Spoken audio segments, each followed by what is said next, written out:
But as I've warned for many years, our opponents are hell-bent on turning America into a communist Cuba or socialist Venezuela, and you see what happened to those places.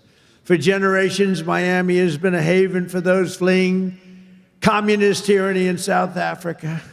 I mean, if you take a look at what's going on in parts of South Africa, look at South Africa, what's going on. Look at South America, what's going on. You know, I'm not going to, we have a G20 meeting in South Africa. South Africa shouldn't even be in the Gs anymore. Following former U.S. President Donald Trump's statement that he would not attend a future G20 summit in South Africa, President Cyril Ramaphosa offered a diplomatic and forward-looking response. Speaking at a recent media briefing, Ramaphosa emphasized that South Africa values its international partnerships, but respects the decisions of all leaders regarding attendance at global forums. It is regrettable that the United States of America, which is a founding member of the G20 and which takes over the presidency of the G20 from South Africa in 2026, chose not to participate in the G20 Leaders Summit and the final meetings leading up to that summit.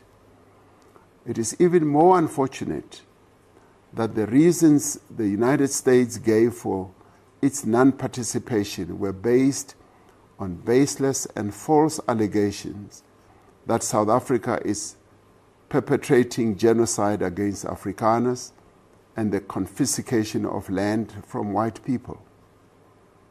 This is blatant misinformation about our country.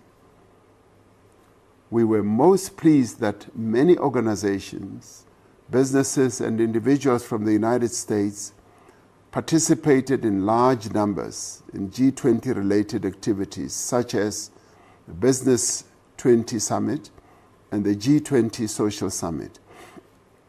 South Africa valued their constructive and enthusiastic participation. Earlier this week, we formally handed over the G20 presidency for 2026 to the United States, observing the appropriate diplomatic protocols. A few days ago, President Donald Trump made a statement to the effect that South Africa would not be invited to participate in the G20 in the United States. He repeated untrue statements about genocide against Afrikaners and the confiscation of land from white people in our country. We must make it clear that South Africa is one of the founding members of the G20, and South Africa is therefore a member of the G20 in its own name and right. We will continue to participate as a full, active, and constructive member of the G20.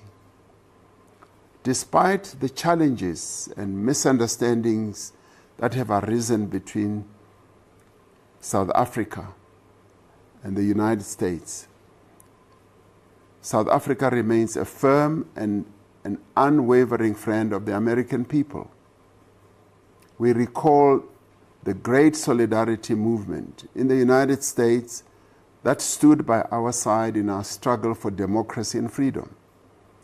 We recall how the Bill of Rights in the United States Constitution inspired us as we wrote our own Constitution.